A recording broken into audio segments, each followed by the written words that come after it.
Nah, nah, ya. Assalamualaikum warahmatullahi wabarakatuh. Kami dari kelompok 8 akan mempresentasikan hasil diskusi kami. Kami terdiri dari Ramadhani Fitria Yulanda, Zeni Sakrasul, dan Yogi Denov Prianto.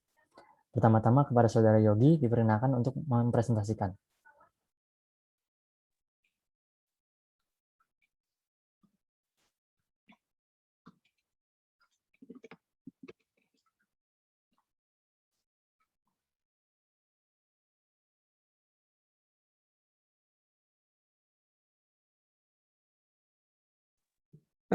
Touch screen-nya tampil ya? Tampil.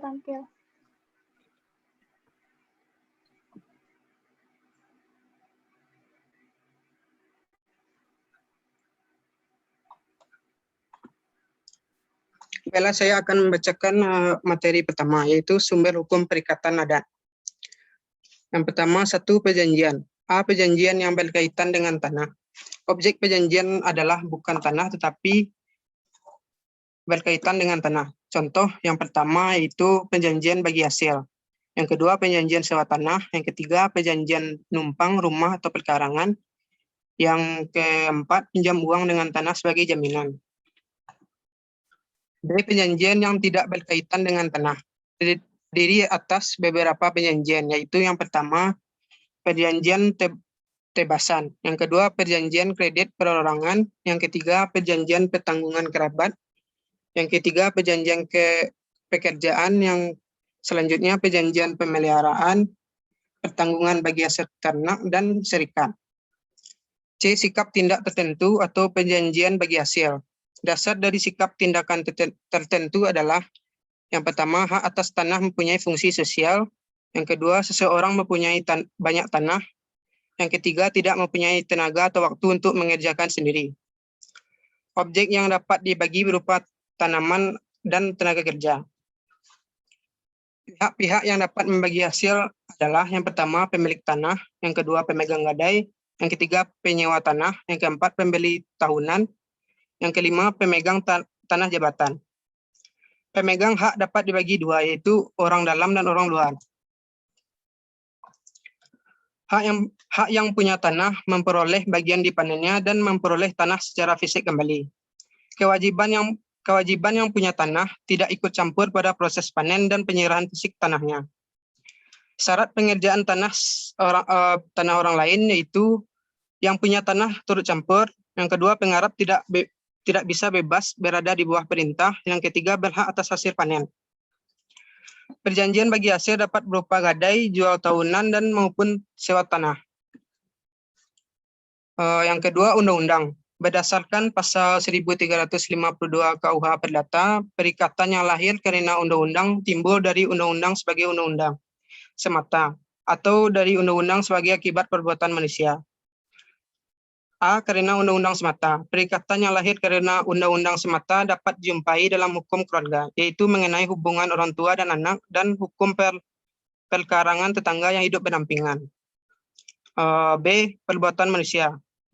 Perbuatan manusia menurut pasal 1353 KUH Perdata diperinci lagi menjadi perikatan yang timbul dari perbuatan menurut hukum, rek matik dat, dan perikatan yang timbul dari perbuatan melawan hukum, on rek matik dat. Selanjutnya, perbuatan menurut hukum rek matik dat. On rek matik dat diatur dalam pasal 1354 KUH Perdata yang disebut dengan nama zakwar naming. KUH Perdata tidak memberikan definisi zakwar naming.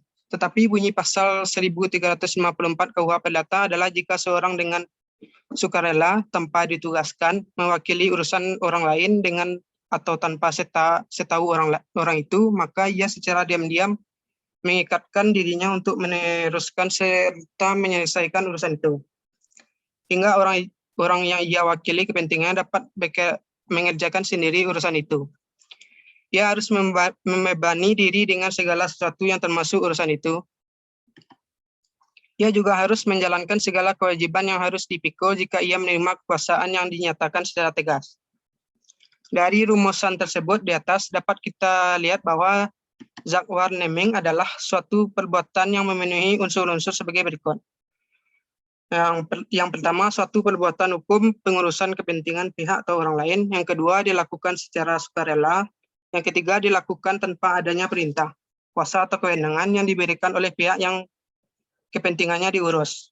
Yang keempat, dilakukan dengan atau tanpa sepengetahuan dari orang yang kepentingannya diurus. Yang terakhir, pihak yang melakukan pengurusan gestor dengan dilakukannya pengurusan berkewajiban untuk menyelesaikan pengurusan tersebut hingga selesai, hingga pihak yang diurus kepentingan tersebut atau dominus dapat mengerjakan kepentingan sendiri. Perbuatan melawan hukum atau onrek matidan diatur dalam pasal 1365 KUH Perdata yang berbunyi tiap perbuatan yang melanggar hukum dan membawa kerugian kepada orang lain mewajibkan orang yang menimbulkan kerugian itu karena kesalahannya untuk mengganti kerugian tersebut. Jika melihat rumusan pasal 1365 tersebut, maka unsur dari perbuatan melawan hukum adalah sebagai berikut. Satu, perbuatan tersebut haruslah perbuatan yang melanggar hukum. Melanggar hukum dapat ditafsirkan secara luas, tidak hanya melanggar peraturan perundang-undangan saja, tetapi juga melanggar norma kesusilaan dan norma kesopanan yang berlaku dalam masyarakat. Yang kedua, perbuatan tersebut membawa kerugian kepada orang lain. Adanya unsur kesalahan dan perbuatan yang merugikan tersebut, seandainya unsur kesalahan tidak ditemukan, maka dapat digunakan untuk kelalaian dan kesembronoan sebagaimana diatur dalam pasal 1366 KUH Perdata, yang berbunyi setiap orang bertanggung jawab bukan hanya atas kerugian disebabkan perbuatan-perbuatan, melainkan juga atas kerugian disebabkan kelalaian atau kesembronoannya. Ketiga, putusan pengadilan. Putusan pengadilan sebagai sumber hukum perikatan tidak diatur secara khusus dalam KUH Perdata. Namun putusan pengadilan mempunyai kedudukan dan peranan yang sangat penting di dalam hukum perikatan karena putusan pengadilan dapat melengkapi kelemahan-kelemahan dalam stagnasi atau hambatan dalam penegakan hukum. Keputusan hakim dapat digunakan sebagai jurisprudensi jika sudah mempunyai kekuatan hukum tetap ingkrah yang telah diputus pada tingkat kasasi oleh Mahkamah Agung. Jurisprudensi merupakan keputusan hakim yang sudah mempunyai kekuatan hukum tetap yang dijadikan dasar oleh hakim yang lain yang membuat keputusan tersebut perkara-perkara yang sejenis. Jika dilihat pengertian di atas, maka dapat dikatakan bahwa jurisprudensi merupakan sumber hukum yang sangat penting sebab mempunyai fungsi sebagai berikut. Yang pertama, mendampingi berbagai peraturan perundangan dalam penerapan hukum dalam upaya mewujudkan standar pengaturan hukum. Yang kedua, tanpa jurisprudensi, fungsi dan kewenangan peradilan sebagai pelaksana kekuasaan kehakiman mengalami kemandulan atau stagnasi. Yang ketiga, jurisprudensi bertujuan agar undang-undang tetap aktual dan efektif. Yang terakhir, yaitu hukum adat. Hukum adat berbeda dengan hukum Eropa. Hukum adat bersifat praktisme realisme, artinya mampu memenuhi kebutuhan masyarakat yang bersifat fungsional religius. Sehingga hukum adat mempunyai fungsi sosial atau keadilan sosial. Hukum adat mempunyai ciri 3C, yaitu komun atau komunal atau kekeluargaan, yaitu kepentingan masyarakat lebih penting daripada kepentingan individu. Kontan atau tunai, yaitu perbuatan hukum dalam adat sah bila dilakukan secara tunai sebagai dasar mengikatnya perbuatan hukum. Dan konkret atau nyata atau real, yaitu perbuatan hukum dinyatakan sah bila dilakukan secara konkret bentuk perbuatan hukumnya. Sumber perikatan hukum adat dapat dikelompokkan menjadi 3, yaitu hukum yang tidak tertulis atau jus non strictum yang merupakan bagian terbesar karena pada dasarnya hukum adat ada dan tumbuh bersama dalam masyarakat. Hukum adat tidak tertulis dapat diketahui dari keputusan para pimpinan persekutuan yang tentunya tidak boleh bertentangan dengan kesadaran hukum masyarakat. Kedua, hukum yang tertulis, jus strictum atau ada meskipun hanya sebagian kecil saja, seperti peraturan-peraturan yang dikeluarkan oleh raja atau sultan pada zaman dahulu yang masih digunakan dalam masyarakat adat. Yang ketiga, uraian-uraian hukum secara tertulis seperti hasil penelitian para pakar hukum. Terima kasih kepada Saudara Yogi. Selanjutnya akan dilanjutkan oleh Saudari Ramadhani Fitria. Silakan kepada Ramadhani Fitria untuk melanjutkan presentasi.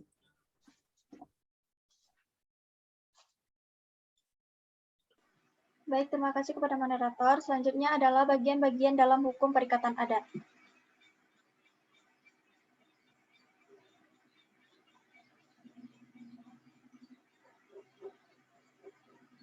Bagian-bagiannya yang pertama adalah perjanjian kredit. Perjanjian kredit merupakan suatu perjanjian yang meminjamkan uang dengan atau tanpa bunga atau barang-barang tertentu yang harus dikembalikan sesuai dengan nilainya masing-masing pada saat yang telah disepakati. Hasil penelitian lapangan di Lampung dan Sumatera Selatan menyatakan bahwa peminjaman yang dikenakan bunga telah lazim terjadi apabila yang meminjam uang itu adalah orang luar atau orang yang tidak mempunyai hubungan kekerabatan dengan pihak yang meminjamkan uang. Demikian pula dengan pinjam meminjam barang, maka pinjam meminjam tersebut merupakan suatu hal yang sudah lazim. Pinjam meminjam barang ini harus dikembalikan dengan barang sejenis ataupun dengan uang yang sepadan dengan nilai barang yang dipinjamkan.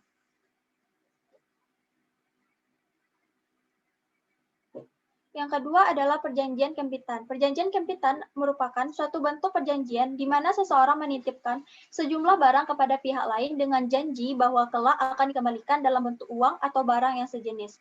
Perjanjian kempitan ini lazim terjadi dan pada umumnya menyangkut hasil bumi dan barang-barang dagangan.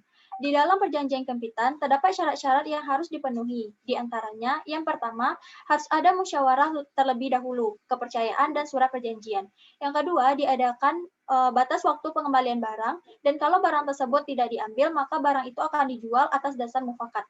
Yang ketiga, dalam surat perjanjian itu ditentukan jumlah harga pengembalian barang.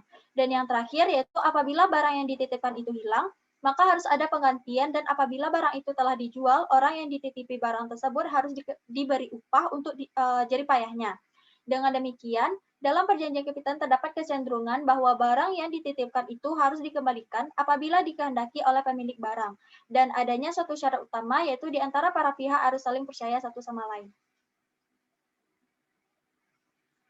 Selanjutnya adalah perjanjian tebasan. Perjanjian tebasan terjadi apabila seseorang menjual hasil tanamannya sesudah tanaman itu berbuah dan sebentar lagi akan dipetik hasilnya.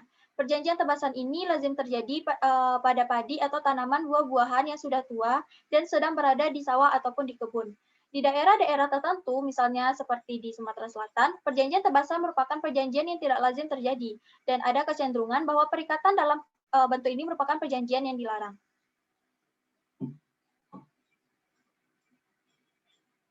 Selanjutnya adalah perjanjian perburuhan.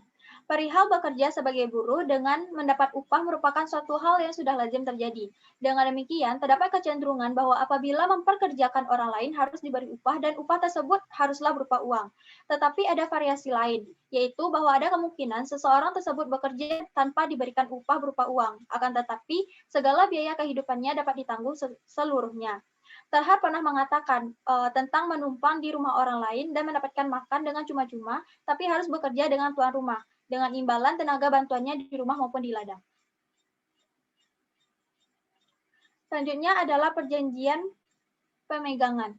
Di beberapa masyarakat, pada umumnya perjanjian pemegangan ini cukup lazim dilakukan, dan pemilik uang berhak menggunakan benda yang dijamin sampai uang yang dipinjamkan itu telah dikembalikan. Akan tetapi, apabila pinjaman uang tersebut dikenakan bunga, maka pemilik bunga harus berkewajiban menyimpan barang tersebut dan tidak berhak untuk mempergunakannya, karena dia menerima bunga dari hutang tersebut. Selanjutnya adalah perjanjian pemeliharaan. Perjanjian pemeliharaan mempunyai kedudukan yang istimewa dalam hukum harta kekayaan adat. Isi perjanjian pemeliharaan ini adalah bahwa pihak yang memelihara menanggung nafkahnya pihak lain yang terpelihara. Lebih-lebih selama masa tuanya, pihak tersebut harus menanggung pemakamannya dan pengurusan harta peninggalannya.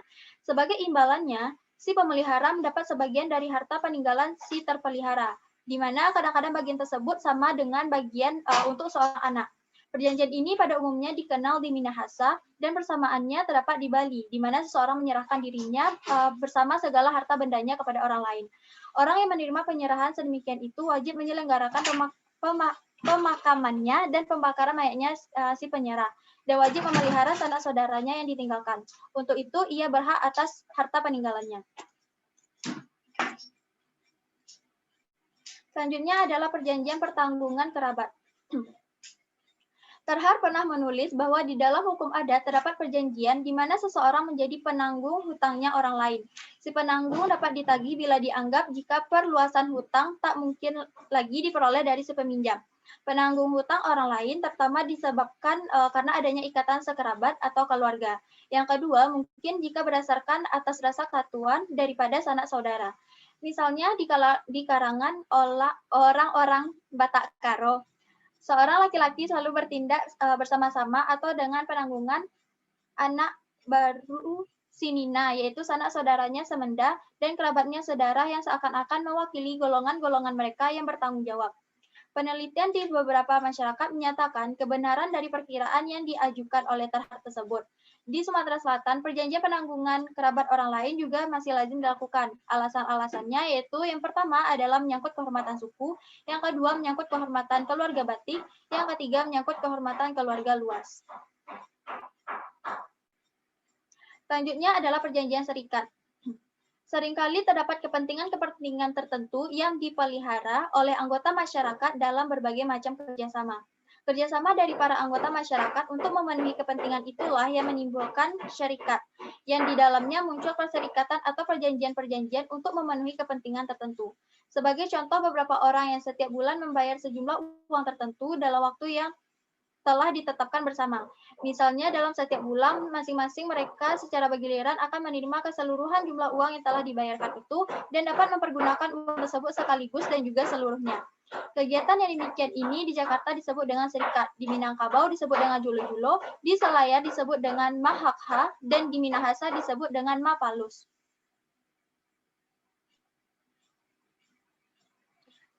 Tetapi perlu diingatkan bahwa mapalus di Minahasa mengandung arti rangkap. Yang pertama, sebagai bentuk kerjasama yang pada prinsipnya mengandung kegiatan tolong-menolong secara timbal balik, sehingga dapat digolongkan dalam bentuk perikatan tolong-menolong yang merupakan waderkeng holbeton. Yang kedua adalah bentuk kerjasama dalam kegiatan yang telah diuraikan di atas. Bentuk dari kerjasama tersebut telah mengalami perkembangan dan tidak semata-mata menyangkut uang saja, akan tetapi juga akan berkaitan dan dengan berbagai keperluan, seperti keperluan rumah tangga dan lain sebagainya. Kegiatan tersebut juga sudah meluas dalam masyarakat dan lazim disebut dengan arisan. Baik, terima kasih. Saya kembalikan ke moderator. Ya, terima kasih pada Saudari Ramadhani. Selanjutnya akan saya lanjutkan untuk mempresentasikan selanjutnya. Perjanjian bagi hasil. Bagi hasil merupakan suatu lembaga hukum adat yang pada awalnya lebih bersifat sosial ekonomis yang bertujuan menolong sesama warga dan tidak selalu dapat dianggap sebagai usaha bisnis seperti di negara-negara lain. Unsur positif bagi hasil adalah perimbangannya didasarkan atas dasar keadilan dan terjaminnya kedudukan hukum yang layak bagi penggarap dengan menegaskan hak-hak dan kewajiban, baik dari penggarap maupun pemilik atau wajib saleh. 1982. Dengan demikian, sebagai lembaga hukum adat yang telah dibudidaya di lingkungan masyarakat, bagi hasil ini sulit untuk dihapuskan. Oleh karena itu, agar memberikan perlindungan kepada para petani, khususnya petani gurem dan tunawisma, serta untuk menghindari adanya kesan pemerasan diri manusia atas manusia, maka perlu dikendalikan melalui suatu peraturan perundang-undangan, yaitu Undang-Undang Nomor 2 Tahun 1960. Peraturan perundang-undangan inilah yang dapat dijadikan sarana untuk mengatur hak-hak dan kewajiban pemilik maupun penggarapnya. Pengendalian lembaga bagi hasil ini akan membantu kesulitan-kesulitan yang mungkin akan terjadi, terutama bila terjadi pelanggaran hak kepada penggarapnya. Menurut Surojo Wigjodipro tahun 1985, dasar dari transaksi bagi hasil ini adalah pemilik tanah ingin memungut hasil dari tanahnya atau ingin memanfaatkan tanahnya, tetapi ia tidak ingin atau tidak dapat mengerjakannya sendiri. Senada dengan kedua pendapat di atas, Iman Sudiat menyimpulkan bahwa ada 3 faktor yang perlu diperhatikan dalam transaksi bagi hasil, yaitu dasarnya. Contoh, saya mempunyai sebidang tanah, tetapi tidak mempunyai kesempatan dan semangat untuk mengusahakannya sendiri sampai berhasil atau panen. Oleh karena itu, saya membuat transaksi dengan orang lain, supaya dapat mengerjakan, menanaminya, dan memberikan sebagian dari hasil panennya kepada saya. Fungsinya, memproduksikan tanah tanpa mengusahakan sendiri dan memproduksikan tenaga kerja. Objeknya tenaga kerja dan tanaman atau bukan tanah. Dalam praktik bagi hasil tanah dengan memanfaatkan berbagai celah hukum memberikan dampak yang beragam. Akan tetapi secara kualitatif, praktik tersebut secara umum tidak dapat meningkatkan kesejahteraan petani penggarap. Menurut Terhar, maka transaksi ini merupakan suatu perikatan, di mana objek transaksi bukanlah tanah, akan tetapi pengolahan tanah dan tanam di atas tanah tersebut. Proses tersebut mungkin terjadi oleh karena pemilik tanah tidak mempunyai kesempatan untuk mengerjakan tanahnya sendiri, akan tetapi berkeinginan untuk menikmati hasil tanah tersebut. Maka, dia dapat mengadakan perjanjian dengan pihak-pihak tertentu yang mampu mengerjakan tanah tersebut, dengan mendapatkan sebagian dari hasilnya sebagai upah atas jernih payahnya. Transaksi semacam ini dapat dijumpa hampir di seluruh Indonesia, dengan berbagai variasi, baik dari sudut penanamannya, bagian hasilnya, dan seterusnya. Di daerah Sumatera Barat atau Minangkabau, transaksi ini dikenal dengan nama Mampaduoi atau Babue Sawah Urang. Perjanjian ternak. Terhar pernah menyatakan pemilik ternak menyerahkan ternaknya kepada pihak lain untuk dipelihara dan membagi hasil ternak atau peningkatan nilai dari hewan itu. Di Sumatera Barat atau di Minangkabau dikenal dengan nama paduan taranak atau saduan taranak. Di Lampung lazim berlaku ketentuan-ketentuan sebagai berikut. A. Pada ternak besar hasilnya dibagi sama rata. B. Kalau pokoknya mati, maka harus diganti dengan hasil pertama. C. Pada unggas, maka bagi hasil tergantung pada musyawarah antara para pihak. Di dalam keputusan tanggal 23 Oktober tahun 1954 nomor 10 atau 1953, Pengadilan Negara Tapanuli Selatan menetapkan bahwa menurut hukum adat di Tanah Batak tentang pemeliharaan kerbau adalah sebagai berikut. Yang pertama, kalau seekor kerbau mati dan pemeliharaannya, yaitu kelihatan bangkainya tidak diganti oleh pemelihara. Kalau kerbau itu mati karena tidak dipelihara atau liar ataupun hilang, yang memeliharanya harus menggantikannya sebesar kerbau yang mati, liar atau hilang itu, atau membayar seharga kerbau yang mati, liar atau hilang itu. Kalau seekor kerbau yang mati karena masuk lubang di daerah padangan, dianggap mati dalam pemeliharaan. Di dalam kasasi, maka Mahkamah Agung memutuskan bahwa bila ada kerbau yang hilang atau mati karena masuk lubang, maka sangat sulit untuk menentukan kesalahan dari pihak memelihara. Dengan demikian, maka sepatutnya resiko ditanggung oleh kedua belah pihak secara sebanding, atau keputusan Mahkamah Agung tanggal 2 April 1958 nomor 348 KSIP 1957. 3. Hukum-hukum yang mengatur perikatan adat.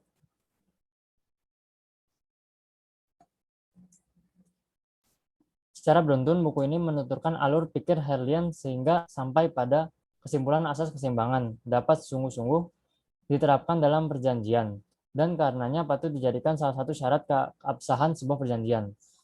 Keinginan untuk memperkaya khasanah hukum nasional Herlian muncul karena TAP MPR nomor 2 MPRS tahun 1960. Ketetapan Majelis Permusyawaratan Rakyat sementara di atas menyatakan hukum nasional harus mengedepankan keseragaman, keadilan, dan kepastian hukum, dan tidak boleh bertentangan dengan Pancasila dan Undang-Undang Dasar 1945. Undang-Undang Warisan Belanda memang mengedepankan individualitas. Hal ini bertentangan dengan Pancasila yang berintikan semangat persatuan. Ciri khas persatuan yang harmonis ini menurut Herlian hanya dapat digali dari nilai-nilai hukum adat Indonesia, yaitu agar tercapai persatuan harus ada keseimbangan antara kepentingan individu dan kepentingan masyarakat. Walaupun pada dasarnya perjanjian dibuat secara individual, perjanjian itu tetap tidak boleh bertentangan dengan ketentuan-ketentuan normatif yang ada dalam masyarakat atau syarat sahnya perjanjian sebab yang halal. Jadi, dalam pandangan Herlian, perjanjian para pihak sebenarnya tidak lepas dari jalinan dengan masyarakat. Karena tidak bisa lepas dari masyarakat, perjanjian baru dapat dikatakan sah apabila menyeimbangkan kepentingan individu dengan kepentingan masyarakat. Keseimbangan tersebut menjadi asasi dari perjanjian, bahkan jauh sebelum orang-orang sadar keberadaannya, asas keseimbangan telah lazim diterapkan. Menurut Herlian, asas keseimbangan merupakan konstruksi dari kesusilaan etikat baik, kepantasan, dan kepatutan penyalahgunaan keadaan, dan iustum pretium. Asas keseimbangan juga melalui interpretasi hermeneutik ternyata berhubungan dengan asas-asas klasik perjanjian. Menarik ketika diperhatikan, Herlian berangkat dari uraian Muhammad Kusno tentang asas laras atau harmoni dalam hukum adat Indonesia. Aslaras berkenaan dengan persoalan bagaimana memuaskan kebutuhan estetis yang hidup dalam masyarakat. Asas ini memberikan jawaban atas suatu persoalan sehingga penyelesaiannya itu dianggap memuaskan dari ukuran kebutuhan dan perasaan hukum dan moral. Segala sesuatu telah kembali seperti semula atau seperti sebelum sengketa muncul dan mengganggu keseimbangan masyarakat. Terima kasih atas perhatiannya. Mohon maaf jika bila ada salah-salah kata. Wassalamualaikum warahmatullahi wabarakatuh.